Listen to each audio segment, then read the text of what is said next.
All right, so here he is, the former UFC interim lightweight champion, Tony Ferguson, and here's a guy who a lot of these fellow lightweights believe represents the toughest matchup for them. Just hard to know what's coming. Truly a 5-tool player, and he will look to put all those skills to good use yet again here tonight. I mean, you point to the Josh Thompson fight, the beautiful elbow that he landed to split him open, and it shows you the diversity of Tony Ferguson.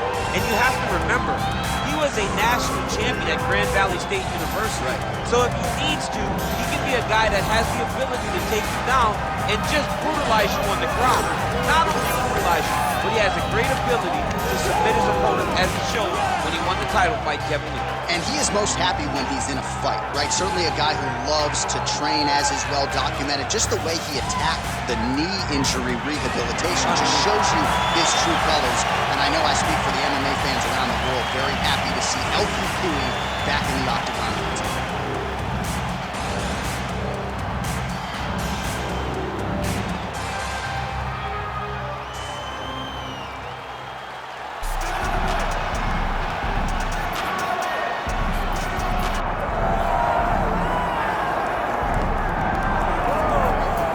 Enjoy him while he's here, folks, because you never know if this will be the last time we see Nate Diaz in the UFC with a fan base really as big as any fighter in the sport. Diaz is back tonight with legs. Stop and stand up. This guy has a cult following. He is one of the most interesting guys in the UFC because he has this sense that he really doesn't care to be here, but he also doesn't feel as comfortable anywhere but in the Octagon. So it's a love-hate relationship with fighting for Nate Diaz. When he's happy, when he's best, he's fighting in the UFC. A guy that boxes, unbelievable, but I think it's the attitude of Nate Diaz that has made him into one of the biggest stars that we've ever seen in the Octagon. He had a couple of life-changing paydays against Conor McGregor, the win at UFC 196, the majority decision loss at UFC 202. Which to this day he says he won, right? He thinks he won that fight. But one thing goes without saying, and I'll say it anyway, when Nate Diaz fights, the world is watching, and that is the case yet again here tonight. And now our tale of the tape for this lightweight fight. All right, now for the official introductions, we go inside the Octagon to Bruce Buffer. Ladies and gentlemen, this is the main event of the evening.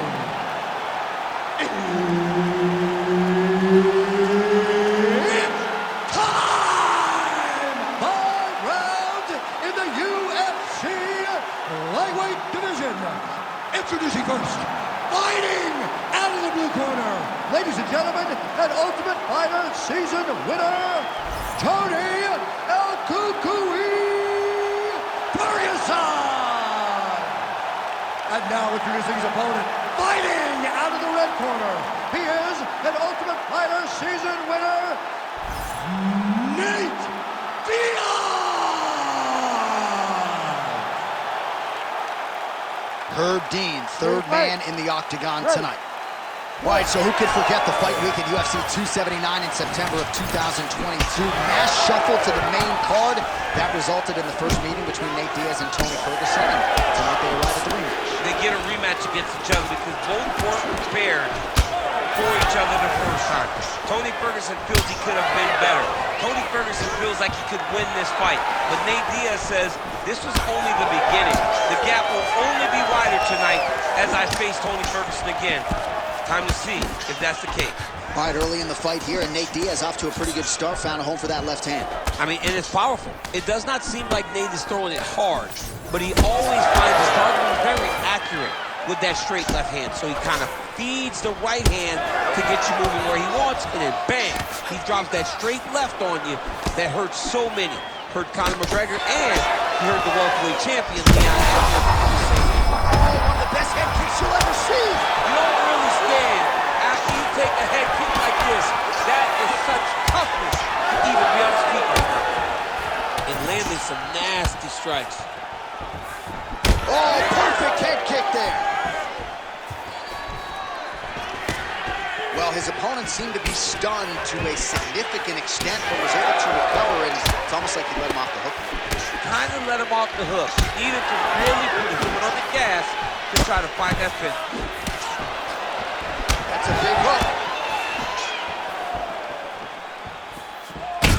All right, so we're starting to see some swelling now, DC. We'll see if he can make some adjustments defensively. He's taking too many. Oh!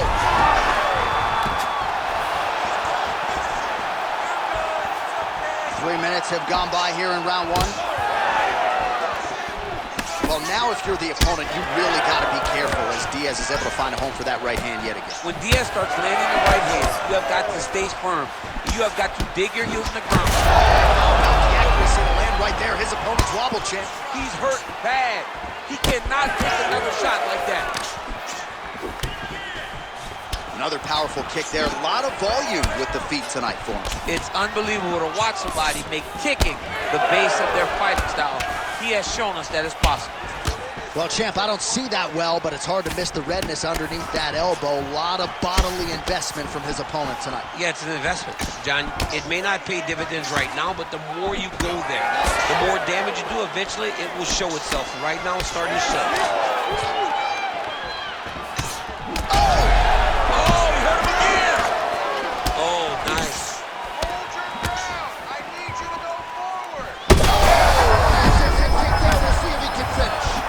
That one with all of his power.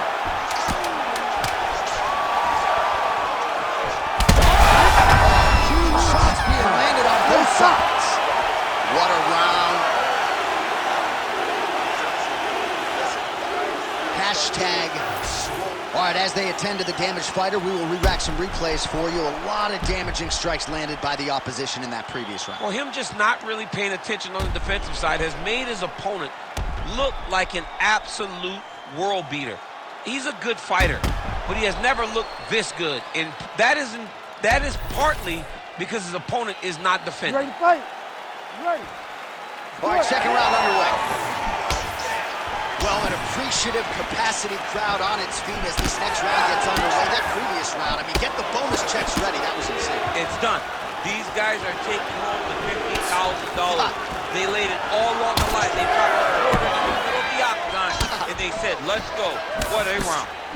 All right, so there's that Nate Diaz left hand. You've talked about the sneaky power. That one looked pretty good. Yeah, it doesn't look like he's throwing it hard, but he's so accurate that when he lands, he can hurt you.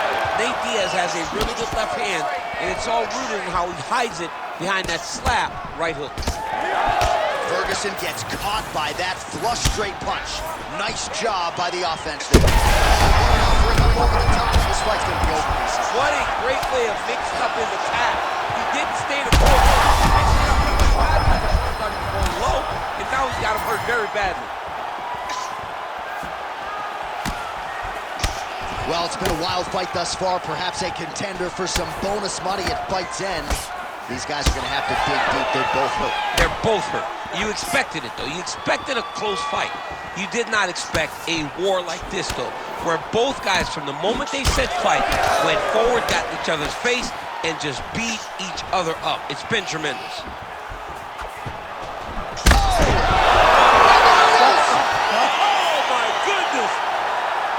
Yeah, that was just a gorgeous shot to end the fight right there. I'm not even sure the opponent really saw it coming. So back to the drawing board for him. But for the winner, this is certainly exactly what he was looking for here tonight.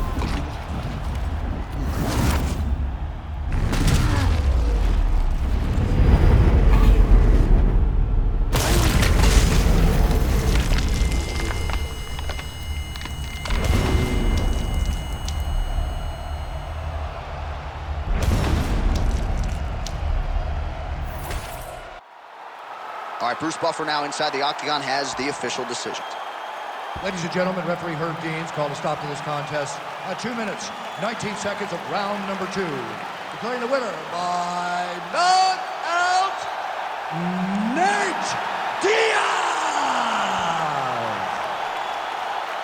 All right, so Nate Diaz